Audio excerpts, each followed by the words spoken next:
तो hello students, again आपका स्वागत है हमारे channel Cosmos institute of science में। जैसा कि हमने प्रीवियस लेक्चर में कवर किया था मास रिलेटेड कंसंट्रेशन टर्म्स, तो टुडेज लेक्चर में हम कवर करेंगे आपका volume related concentration term. So volume related concentration terms में मैंने आपको बताया था कि वॉल्यूम जो होती है वो टेम्परेचर पे डिपेंड करती है। तो यानी कि अगर आप टेम्परेचर को बढ़ाओगे तो वॉल्यूम भी बढ़ेगा, अगर आप टेम्परेचर घटाओगे तो वॉल्यूम घटेगा। As you know very well about it कि आपका जो टेम्परेचर होता है वो डायरेक्टली प्रोपोर्शनल होता है किसके, वॉल्यूम के, क्योंकि टेम्परेचर बढ़ाने पर वॉल्यूम भी साथ में बढ़ता है। तो उससे रिलेटेड कुछ कंसंट्रेशन टर्म्स हैं जिसमें हम वेट बाय वॉल्यूम परसेंटेज की बात करते हैं। वेट बाय वॉल्यूम परसेंटेज का मतलब होता क्या है? वेट यानी कि मास है ना, तो हम क्या ले लेंगे, mass of component, mass of the component या फिर सॉल्यूट। सॉल्यूट का हम यहां पर मास ले लेंगे और हम उसको डिवाइड कर देंगे किससे, वॉल्यूम से। किसका वॉल्यूम? सॉल्यूशन का वॉल्यूम। तो volume of solution, volume of solution, और मल्टीप्लाई, क्योंकि परसेंटेज की बात है तो 100 से मल्टीप्लाई कर देंगे। सो इसको लिखे कैसे? तो मास ऑफ सॉल्यूट मैंने आपको बताया था रिप्रेजेंट करने का तरीका क्या होता है। मास ऑफ सॉल्यूट को WB से रिप्रेजेंट करते हैं। वॉल्यूम ऑफ सॉल्यूशन का मतलब क्या होगा? Volume of solvent plus volume of solute multiply bye 100। This is your weight by volume percentage. अब वेट बाय वॉल्यूम परसेंटेज को करेक्ट करने का तरीका आपको आना चाहिए। सबसे अच्छी बात यह है कि यहां पर क्वेश्चंस जो जेईई मेन और नीट में आपको देखने को मिलते हैं वो वेट बाय वॉल्यूम परसेंटेज के टर्म्स में दिए जाते हैं, वेट बाय वेट परसेंटेज के टर्म्स में। कैसे सॉल्व करें भाई? सिंपल सी कहानी है। वेट बाय वॉल्यूम परसेंटेज अगर कहीं भी आपको दिखाई दे रहा है, जैसे मान के चलो मैंने आपसे बोला कि मेरे पास 10% वेट बाय वॉल्यूम NaCl है, वेट बाय वॉल्यूम NaCl है। So what do you mean by 10% wait by volume? बेटा इसका मतलब ये होगा कि आपका 10 ग्राम NaCl आपका प्रेजेंट होगा, 10 ग्राम NaCl प्रेजेंट इन किसमें? आपका प्रेजेंट होगा आपका 100 ml सॉल्यूशन में। किसमें? 100 ml सॉल्यूशन में। तो यानी कि वेट बाय वॉल्यूम परसेंटेज से अगर हमें ऐसा कुछ दिया गया होगा तो हमें यहां से दो चीजें देखने को मिली बेटा, कि आपका जो 10 ग्राम है वो क्या आ गया आपके पास, मास ऑफ सॉल्यूट यानी कि WB, और ये वॉल्यूम ऑफ आपको क्या मिल गया, सॉल्यूशन मिल गया। यानी कि बहुत सारे क्वेश्चन से आप यहां से आराम से चीजें पता कर सकते हो जो कि आपको फॉर्मूला में पुट करने में हेल्प करेंगी। करेक्ट है। चलो वॉल्यूम बाय वॉल्यूम परसेंटेज की बात करते हैं। बेटा वॉल्यूम बाय वॉल्यूम परसेंटेज का मतलब क्या होता है? देखो अगर आपके पास वॉल्यूम बाय वॉल्यूम परसेंटेज की बात करें तो इसका मतलब होता है वॉल्यूम ऑफ कंपोनेंट, जो भी हम कंपोनेंट डाल रहे हैं, तो volume of component, volume of component divided by क्या हो जाएगा आपका, कंपोनेंट डिवाइडेड बाय, कंपोनेंट में आपका सॉल्यूट होगा, ऑब्वियस सी बात है। और यहां पर हम डिवाइड कर देंगे इससे वॉल्यूम ऑफ सॉल्यूशंस, जिसको हम शॉर्ट टर्म में कुछ इस तरीके से लिख देंगे और मल्टीप्लाई कर देंगे इससे 100 से। सो अगर मैं इसको आगे फर्दर बढ़ाता हूं तो इसको वॉल्यूम ऑफ कंपोनेंट यानी कि सॉल्यूट, यानी कि VB अपॉन में वॉल्यूम ऑफ सॉल्यूशन का मतलब volume of solvent plus volume of solute multiply bye 100। यानी कि वॉल्यूम बाय वॉल्यूम परसेंटेज से आप लोग ये समझते हो कि अगर आपको कभी ऐसा लिखा हुआ आए कि 10% वॉल्यूम बाय वॉल्यूम NaCl है, तो इसका मतलब क्या होगा बेटा? 10% वॉल्यूम बाय वॉल्यूम का मतलब ये होता है कि अगर मेरे पास यहां पर कोई चीज लिखी हुई है 10% वॉल्यूम बाय वॉल्यूम, कोई सॉल्यूट दिया गया है, any kind of a solute you have right now, so आप उसको कैसे लिखोगे कि 10 ml of solute, 10 ml of solute present in किसमें प्रेजेंट होगा आपका, 100 ml सॉल्यूशन में। किसमें प्रेजेंट होगा? 100 ml सॉल्यूशन में। यहां से आपको दो चीज मिली बेटा, यहां से आपको वॉल्यूम ऑफ सॉल्यूट मिला और दूसरी चीज क्या मिली आपको, वॉल्यूम ऑफ सॉल्यूशन मिला। तो ये जरूर दिमाग में याद रखें कि आपसे wait by weight percent, wait by volume percent, volume by volume percent, ऐसे क्वेश्चंस को करेक्ट करना आना चाहिए ताकि जो भी आपके पास फॉर्मूला है आप उस फॉर्मूले में इजीली पुट कर सको उन वैल्यूज को। करेक्ट है। सो अब हम आगे की तरफ बढ़ रहे हैं जिसमें हम देखेंगे कि मोलैरिटी क्या है। One of the most important topic and hot topic है आपका, एग्जाम से रिलेटेड, CBSE बोर्ड हो, जेईई मेन हो या फिर नीट हो, उससे रिलेटेड बहुत इंपॉर्टेंट आपका टॉपिक है मोलैरिटी। सो अगर हम मोलैरिटी की बात करते हैं तो भाई देखो मोलैरिटी की बात हम थोड़ा सा आराम से इसको इस तरफ लाके करते हैं, ठीक है। सो मोलरिटी का मतलब क्या होता है बच्चा लोग? मोलरिटी का मतलब आपका बताते हैं यहां से कुछ इस तरीके से, देखो भाई। हाँ, तो number of moles of solute, number of moles of solute present इन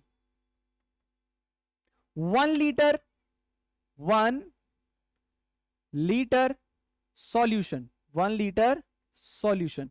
अब इसको आप 1 लीटर सॉल्यूशन कहो, या फिर आप क्या कहो, या फिर आप इसको क्या कहो, 1000 ml सॉल्यूशन। क्या कहो? 1000 ml सॉल्यूशन कहो। तो मोलरिटी का मतलब क्या होता है? Number of moles of solute present in 1 litre solution, या फिर 1000 ml सॉल्यूशन होता है। सो देखो भाई, अब मोलरिटी की अगर हम बात करते हैं, तो आप यहां पर अगर मोलरिटी का फॉर्मूला देखोगे, तो अगर मैं इसको लिखूं, कैपिटल एम से डिनोट करते हैं, कैपिटल एम। तो number of moles of solute, तो number of moles of solute यहां पर हम क्या लिख देंगे इसको, एन बी अपॉन में वॉल्यूम ऑफ सॉल्यूशन। तो ये वॉल्यूम ऑफ क्या उसका हो गया, सॉल्यूशन का हो गया। अब दिमाग में इस चीज को जरूर याद रखें, या मैं इसको ऐसे भी लिख सकता हूं, number of moles of solute को हम इस तरह से लिख सकते हैं, given mass of solute divided by molar mass of solute multiply by 1 में वॉल्यूम ऑफ किसका, सॉल्यूशन में। लेकिन ये फॉर्मूला आपको तब लगाना है जब सॉल्यूशन का जो वॉल्यूम है वो किस में दिया गया हो, लीटर में। अच्छा, अगर हमें यही फॉर्मूला किस में दिया जाए, ml में दिया जाए, तो फॉर्मूला क्या बन जाएगा, given mass of solute divided by molar mass of solute multiply bye 1000 divided by volume of the solution. यहां पर वॉल्यूम ऑफ सॉल्यूशन किस में होगा, आपका ml में होगा। तो मोलरिटी का जो मेन फॉर्मूला, यानी कि क्योंकि ज्यादातर आपको मोलरिटी में जो क्वेश्चंस होते हैं, या तो वो लीटर में दिए जाएंगे, या तो आपको वो सेंटीमीटर क्यूब में दिए जाएंगे, सीसी जिसे भी कहते हैं शॉर्ट टर्म में, या फिर आपको वो ml में दिए जाएंगे। अगर आपको सीसी में दिया जा रहा है, यानी कि सेंटीमीटर, क्यूबिक सेंटीमीटर में दिया जा रहा है, तो क्यूबिक सेंटीमीटर में भी आप यही फॉर्मूला लगाओगे। अगर आपको ml में दिया है तब भी आप यही फॉर्मूला लगाओगे। लेकिन अगर आपको वॉल्यूम ऑफ सॉल्यूशन लीटर में दिया है, तो आप ये वाला फॉर्मूला लगाओगे। वैसे कोई बड़ी बात है नहीं, आप ये जानते हो कि अगर आपको लीटर से ml में कन्वर्ट करना है, लीटर से या फिर ml में, या फिर ml को लीटर में कन्वर्ट करना है, तो ml को लीटर में कन्वर्ट करने के लिए डिवाइड करोगे 1000 से, ये 1000 ऊपर आपका टप्पा आके आ जाएगा। करेक्ट है। सो भाई देखो, ये तो हमने किसकी बात करी, ये हमने बात करी किसकी, मोलरिटी की। तो मोलरिटी से अगर हम आगे की तरफ बढ़ते हैं, तो यहां से आपको, क्योंकि अगर आप जेई मेंस और नीट अटेम्प्ट करने जा रहे हो, तो भाई देखो वहां पर आप गधे वाली चाल तो चलोगे नहीं भाई, है ना। आपको वहां पर थोड़ा सा स्मार्ट एक स्टेप उठाना ही पड़ेगा, जिसमें आपको कुछ रिलेशंस, कंसंट्रेशन टर्म से आपको याद रखने पड़ेंगे। जैसे कि मैं आपसे बात करता हूं, अगर आप यहां पर देखें, तो यहां पर आपको बहुत सारे रिलेशंस दिखाई देंगे। ये सारे रिलेशंस आपको दिमाग में याद होने चाहिए।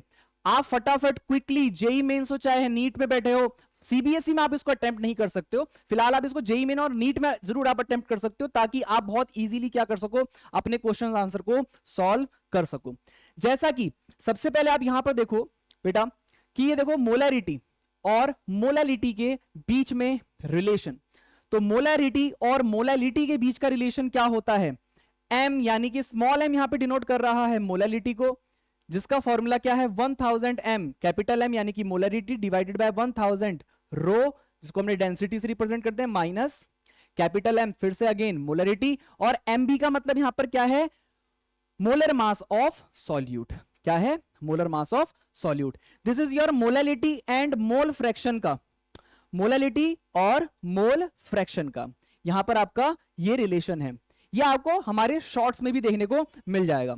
ठीक है, अगर आप यहां देखोगे, this is your weight by weight percentage and weight by volume percentage का रिलेशन क्या होता है, weight by weight percent multiply density, और इज इक्वल टू आपका हो जाएगा वेट बाय वॉल्यूम परसेंटेज के। नाउ मोलरिटी और वेट बाय वेट परसेंटेज का फॉर्मूला क्या होता है, molarity is equal to weight by weight percent multiply density of, ये डेंसिटी किसकी बेटा, ये डेंसिटी आपकी सॉल्यूशन की है। किसकी है आपकी डेंसिटी, है सॉल्यूशन की है, करेक्ट है, multiply by 10 divided by molar mass of solute, यानी कि ये जो आपका एमबी है, ये जो आपका एमबी है, ये एमबी क्या है आपका, molar mass of solute, molar mass of solute. ठीक है, तो ये आपके पास, तो बच्चा लोग ये आपके पास क्या है, ये आपके पास एक रिलेशंस हैं, इतने सारे रिलेशंस हैं जो कि आप सीधा सीधा अटेम्प्ट करोगे तो आपको भाई मजे आ जाएंगे, सीधा आपके क्वेश्चंस बहुत इजीली सॉल्व हो जाएंगे अगर आप इनको लगाओगे तो। हाँ देखो सिंपल सी कहानी है, आपके पास मेथड्स हो सकते हैं, नो डाउट्स आपके पास मेथड्स हो सकते हैं, आप आराम से उसको इजीली पहले स्टार्टिंग में आप number of moles of solute फिर सॉल्वेंट फिर ये लिखोगे, तो ये तो भाई ऑब्वियस सी बात है, एमसीक्यू अटेम्प्ट करने बैठ रहे हो, कोई सब्जेक्टिव क्वेश्चंस नहीं कर रहे हो, आपको ऑब्जेक्टिव क्वेश्चंस करने हैं, ठीक है। So if you are attempting objective kinds of a question, so you have to use such kinds of a formulas, ठीक है, फॉर जेई एंड नीट। तो ये तो आप दिमाग में गांठ बांध के अच्छे से रख लीजिए, ठीक है। उससे रिलेटेड आपके सामने कुछ क्वेश्चंस आपको देखने को मिलेंगे। देखो मैं आपके सामने कुछ क्वेश्चंस लेके आता हूं, जैसे मान के चलो ये आपके पास एक क्वेश्चन है, देखो आप दोनों तरीके से सॉल्व कर सकते हो, ऐसा कोई बड़ी बात है नहीं।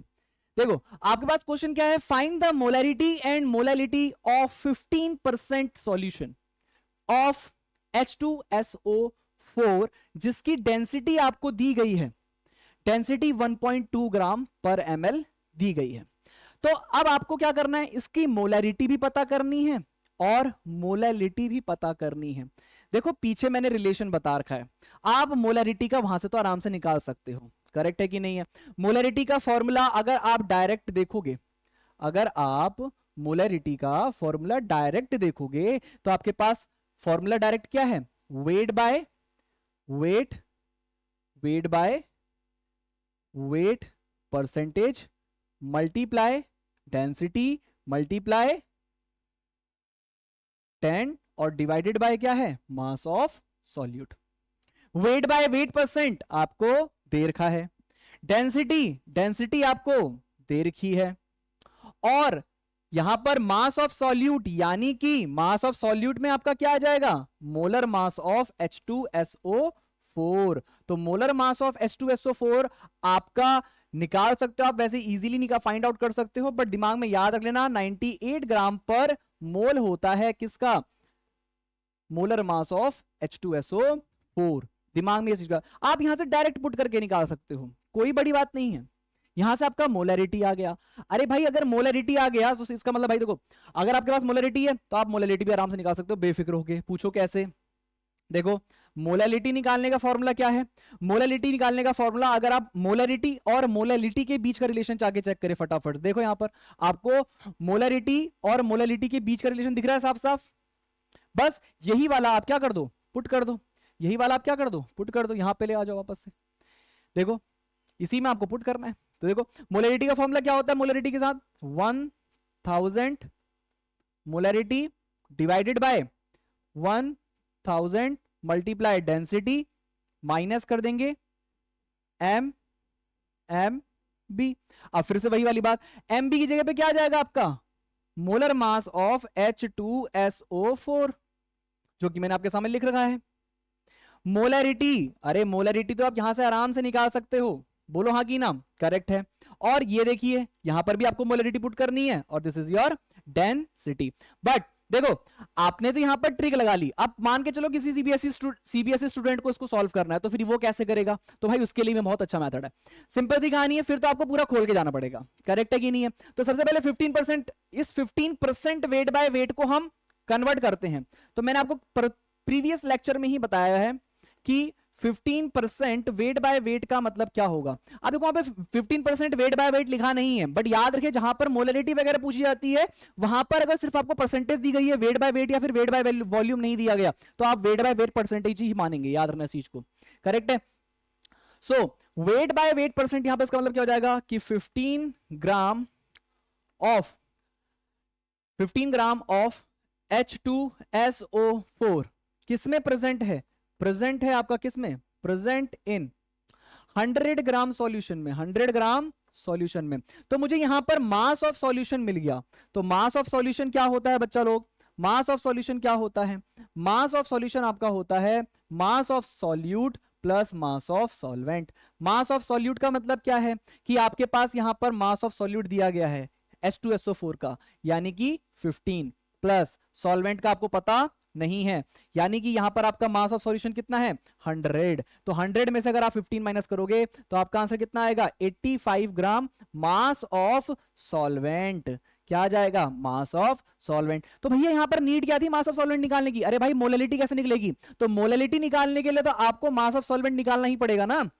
और मोलैलिटी का फॉर्मूला क्या होता है, मोलैलिटी का फॉर्मूला क्या होता है, तो number of moles of solute. तो हम यहाँ पे number of moles of solute का क्या कर देंगे, given mass of solute molar mass of solute multiply, क्योंकि ग्राम में है तो हम फॉर्मूला क्या लगाएंगे 1000 डिवाइडेड बाय 85 ग्राम। तो यहां पर गिवन मास ऑफ सॉल्यूट यानी कि H2SO4 का कितना दे रखा है 15 divided by 98 multiply 1000 divided by कितना 85। करेक्ट है। So this is your molality. तो मोलैलिटी आप यहां से मल्टीप्लाई करके निकाल सकते हो, और मोलैलिटी अगर आपने पता कर लिया तो ऑब्वियस ही बात है मोल पर केजी में इसका आंसर आता है। किस में आता है, मोल पर केजी में। किस में आता है, मोल पर केजी में आपका इसका आंसर आएगा। अब देखो ये सीबीएसई का तरीका हो गया, ये किसका तरीका है, ये अगर आप जेई मेन में बैठे हो भाई तो सीधा इसको लगाओ, कोई दिक्कत वाली बात नहीं है। ये हो गया जेई मेन के लिए, या फिर आप बैठे हो नीट में तो नीट के लिए भी हो गया भाई, ये तुम्हारा सीधा फॉर्मूला लगाना है। कोई इतना लंबा कौन करेगा बताओ। अगर आप ऑब्जेक्टिव देने बैठ रखे हो तो दिमाग लगाना आपका काम है कि आप ये फॉर्म लगाओगे ये फॉर्म लगाओगे, ऑब्वियस सी बात है आप इसी को ऑप्ट करने वाले हो, तो इसीलिए वो रिलेशंस बहुत इंपॉर्टेंट है, दिमाग में याद रखें इस चीज को, ठीक है। अपना टाइम वेस्ट ना करें इन सब चीजों में। ये सीबीएसई के लिए है, सीबीएसई में आप ये पुट नहीं कर सकते, करेक्ट है कि नहीं है, बिकॉज ये आपका एनसीईआरटी में दिए ही नहीं गए हैं, करेक्ट है। ओके सो अब आपको फाइंड आउट करना है, अब आपको फाइंड आउट करना है मोलैरिटी। अब तो मोलैरिटी में आपको पता है वॉल्यूम ऑफ सॉल्यूशन निकालते हैं। क्या निकालते हैं, वॉल्यूम ऑफ सॉल्यूशन। क्या आपको डेंसिटी ऑफ सॉल्यूशन दे रखी है, देखो डेंसिटी ऑफ सॉल्यूशन दे रखी है। डेंसिटी ऑफ सॉल्यूशन क्या होता है, मास of solution divided by volume of solution. अब आपको वॉल्यूम ऑफ सॉल्यूशन निकालने के लिए डेंसिटी आपको दे रखी है, मास ऑफ सॉल्यूशन आपको पता है, यार इसको यहां भेज दो तो आपका वॉल्यूम ऑफ सॉल्यूशन आ जाएगा, बोलो हाँ कि ना। तो volume of solution is equal to क्या हो जाएगा, mass of solution divided by density of solution. अब मुझे एक बात बताओ, number of moles of solute तो आप निकाल ही लोगे, जो कि यहां पर आपको दिख रहा है 15/98, ठीक है। वॉल्यूम ऑफ सॉल्यूशन मैंने आपके लिए निकाल के दे दिया। मास ऑफ सॉल्यूशन कितना है बताओ 100, और यहां पर क्या बोलते हैं डेंसिटी कितनी है 1.2 ग्राम पर ml, ठीक है, बात समझ में आती है। और दिस इज योर मास। तो आप यहां से सीधा density is equal to mass upon में वॉल्यूम, सीधा आप सीधा वैल्यू पुट करोगे, आपका आंसर यहां से आ जाएगा। वॉल्यूम ऑफ सॉल्यूशन निकल के आ गया, वॉल्यूम ऑफ सॉल्यूशन जैसे ही आपका आ जाएगा सीधा आप मोलैरिटी के फॉर्मूले पुट करोगे, आपका वहां से मोलैरिटी आपके सामने आ जाएगी। करेक्ट है कि नहीं है। सो सीधा सिंपल सा फंडा है, ठीक। सो नेक्स्ट अगर हम बात करते हैं किस चीज की, नेक्स्ट हम बात करते हैं, देखो आपके सामने एक और क्वेश्चन है। अब देखो दोनों तरीके से करेंगे, जेईई मेन के तरीके से भी करेंगे और सीबीएसई के भी तरीके से करेंगे। सबसे पहले जेईई मेन तरीका बहुत सिंपल, देखो आपको क्या पूछा गया है, मोल फ्रैक्शन पूछा गया। क्या पूछा गया है, मोल फ्रैक्शन ऑफ सॉल्यूट पूछा गया है in the aqueous solution which has molality कितना 11.11 मोलैलिटी आपको दे रखी है। तो मोल फ्रैक्शन और मोलैलिटी का फॉर्मूला क्या होता है, मोल फ्रैक्शन और मोलैलिटी का फॉर्मूला होता है जीटा बी, यानी कि mole fraction of solute upon में mole fraction of solvent is equal to आपका कितना हो जाएगा, इज इक्वल टू आपका हो जाएगा मोलैलिटी अपॉन में कितना 55.5। वैसे तो ये फॉर्मूला आप तभी लगाओगे जब आपको बोला गया है कि वो सामने को ऐसा सॉल्यूशन है, एक एक्वस सॉल्यूशन है। कैसा सॉल्यूशन है, एक्वस सॉल्यूशन है, आप तभी ये फॉर्मूला लगाओगे। करेक्ट है कि नहीं है। तो जीटा बी अपॉन में जीटा ए, तो जीटा बी अपॉन में zeta A is equal to कितना हो जाएगा 11.11 अपॉन में 55.5 इज इक्वल टू कितना हो जाएगा, देखो पॉइंट से पॉइंट आपका कट गया तो आपका आंसर कितना आ जाएगा 1 आ जाएगा, अपॉन में कितना आ जाएगा 5 आ जाएगा। करेक्ट है। तो जीटा बी और ये अपॉन में क्या हो जाएगा आपका जीटा ए आ जाएगा। करेक्ट है कि नहीं है। सो अगर हम यहां पर बात करते हैं किस चीज की, अगर हम यहां पर बात करते हैं इस चीज की कि जीटा बी अपॉन में जीटा ए है, तो अब यहां पे तो मुझे क्या पूछा गया है, मोल फ्रैक्शन ऑफ सॉल्यूट पूछा गया है, लेकिन मोल फ्रैक्शन ऑफ सॉल्यूट ये तो हो नहीं सकता। तो आपको क्या करना पड़ेगा, आपको पता है कि जीटा बी अपॉन में जीटा ए का आंसर क्या होता है, number of moles of B upon में number of moles of A, जहां पर number of moles of B कितना आ गया 1, number of moles of A कितना आ गया 5। तो अगर मुझे जीटा बी पता करना है तो मैं क्या करूंगा, एन बी अपॉन में N A plus N B करेंगे हम पुट। तो एन बी की वैल्यू कितनी है 1 है और ये कितना हो जाएगा 5 + 1 कितना हो जाएगा 6। तो यानी कि जीटा बी की वैल्यू यानी कि number mole fraction of solute कितना आ जाएगा आपका 1/6 आ जाएगा। कितना आ जाएगा 1/6 आ जाएगा। इस चीज को जरूर दिमाग में याद रखें। करेक्ट है कि नहीं है? हाँ एकदम करेक्ट है भाई। और दूसरी कहानी, अगर आप इसको सॉल्व करोगे तो फिर आप मोलैलिटी का फॉर्मूला लगाओगे। तो मोलैलिटी का फॉर्मूला क्या होता है? अगर आप सीबीएसई, ये तो हो गया आपका कौन सा तरीका, ये तो हो गया जेई का तरीका हो गया या फिर नीट का तरीका हो गया, ठीक है। लेकिन अगर अपन लोग को किस में करना है, सीबीएसई में सॉल्व करना है, तो हम क्या करेंगे, मोलैलिटी का फॉर्मूला लगाएंगे।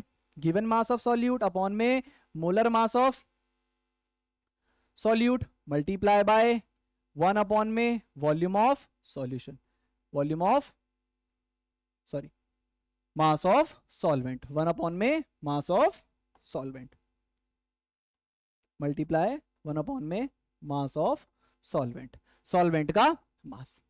करेक्ट है कि नहीं है?